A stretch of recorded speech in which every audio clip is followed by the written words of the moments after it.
தேவனுடைய ஆலயத்துக்குள்ளே நாம் வருவதற்குரிய ஒரு பெரிய டிசையர் நமக்குள்ள இருக்க வேண்டும். ஆமென். 2ஆம் வசனத்தை வாசிப்போம். சங்கீதம் 84:2. என் ஆத்துமா கர்த்தருடைய ஆலய பிரகாரங்களின் மேல், என் ஆத்துமா கர்த்தருடைய ஆலய பிரகாரங்களின் மேல வாஞ்சையும் தவனமுமாய் இருக்கிறது. வாஞ்சையும் தவனமாக இருக்கிறது. என் இருதயமும் என் மாம்சமும், என் இருதயமும் என் மாம்சமும் ஜீவனுள்ள தேவனை நோக்கி கெம்பீர சத்தமிடுகிறது. கெம்பீர சத்தமிடுகிறது என்பதை பார்க்கிறோம். ஆகையினால ஆண்டவருடைய வீட்டுக்குள்ள வர்றது பாக்கியவான்கள்.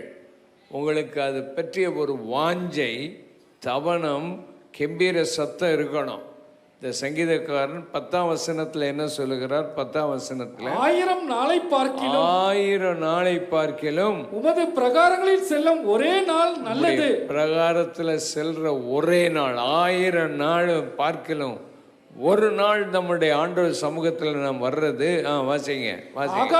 ஆகாமிய கூடாரங்களில் வாசமாய் இருப்பதை பார்க்கிலும், ஆகாமிய பாவங்கள் செய்கிற இடங்களிலும் பொல்லாத இடங்களிலும் வாசமாய் இருக்கிறத பார்க்கிலும், என் தேவனுடைய ஆலயத்தின் வாசற்படியில் காத்திருப்பதையே என் தெரிந்து தேவனுடைய கொள்வேன். ஆலயத்தின் வாசப்படியில ஒரு காவலாளியாய் நான் காத்திருக்கிறது எனக்கு நல்லது என்று எழுதப்பட்டிருக்கிறது.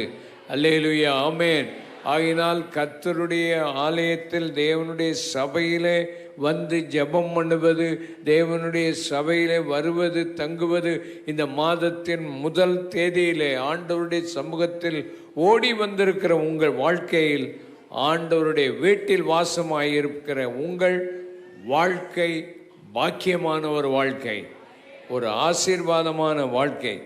சங்கீதம் 27:4 என்ன சொல்லுகிறது என்று வாசிப்போம். கர்த்தரிடத்தில் ஒன்றை நான் கேட்டேன், ஒரே ஒரு காரியத்தை தான் நான் கர்த்தரிடத்துல கேட்கிறேன், அதையே நாடுவேன். அதையே நான் வாஞ்சித்து நாடுவேன். நான் கர்த்தருடைய மகிமையை பார்க்கும்படியாகவும். எதுக்கு கர்த்தருடைய ஆலயத்துல வர்றோம்?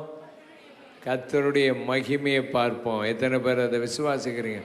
நல்ல கைகளை உயர்த்தி ஆண்டவருடைய மகிமை, அவருடைய பிரசன்னம், அவருடைய மகிமையை பார்க்கணும். அடுத்தது அவருடைய ஆலயத்தில் ஆராய்ச்சி செய்யும்படியாக, ஆராய்ச்சி செய்யும்படியாக நான் என் ஜீவனுள்ள நாளெல்லாம், என் ஜீவனுள்ள நாளெல்லாம் கர்த்தருடைய ஆலயத்தில் தங்கியிருப்பதையே நாடுவேன். ஆலயத்தில் நான் வந்து தங்கி இருக்கிறத தான் நான் நாடுவேன் என்று எழுதப்பட்டிருக்கிறது. காரணம் கர்த்தருடைய மகிமை, கர்த்தரை குறித்து ஆராய்ச்சி செய்வது.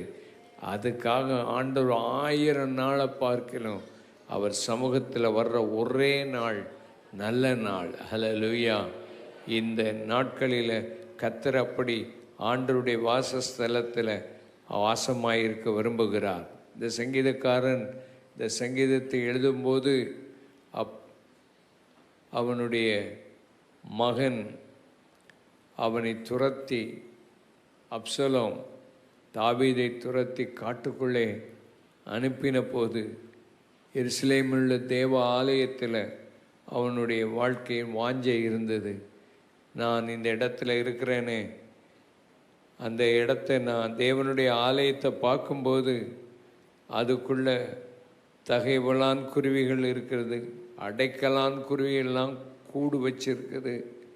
என் வாழ்க்கையில் அந்த ஆலயத்துக்கு போக முடியலையே என்று சொல்லி ஆலயத்தில் வாசமாயிருக்கிற மனிதர்கள் பாக்கியவான்கள் என்று சொல்லுகிறதை பார்க்கிறோம்.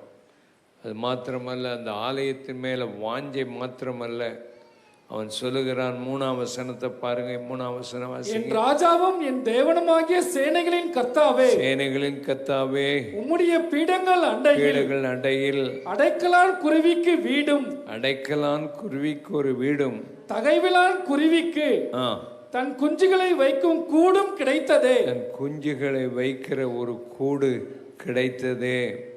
அடைக்கலான் குருவிகள், அடைக்கலான் குருவிகள் என்று சொல்லும்போது, ஆண்டவராகிய இயேசு அடைக்கலான் குருவியை பற்றி சொல்லும்போது, அடைக்கலான் குருவிகள் 2 காசுக்கு எத்தனை குருவிகளாம்?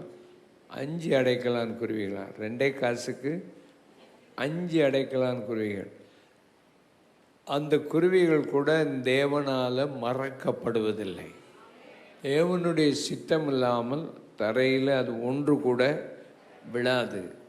அது ரொம்ப சீப்பான ஒரு காரியம். அதுக்கு கூட தள்ளப்பட்ட அதுக்கு கூட ஆண்டவருடைய ஆலயத்தின் மேலே வாஞ்ச வந்து அங்கே வந்து தங்கி இருக்குது. ஆமென். அது தேவனுடைய பிரகாரத்தில் மாத்திரம் தேவனுடைய சமூகத்துக்குள்ள அது வந்து டுவெல்லிங் பிளேஸாக வச்சிருக்குது. அது தங்குகிற ஒரு இடமா இருக்குது. அப்படிப்பட்ட தகைவலான் குருவிகள் என்று சொல்லுவது அது போயிட்டு போயிட்டு வெளியே வரும். அடைக்கலான் குருவிகள் அங்கேயே தங்கி இருக்கும். இப்படிப்பட்ட ஒரு சூழ்நிலையில் நம்ம ஆண்டவருடைய சமூகத்தில் தங்குவது நாம் பாக்கியவான்கள். இந்த நாட்களில் ஆண்டவர் நமக்கு அந்த பாக்கியத்தை தருவாராக. ஆண்டவர் நம்மை ஆசீர்வதிப்பார்.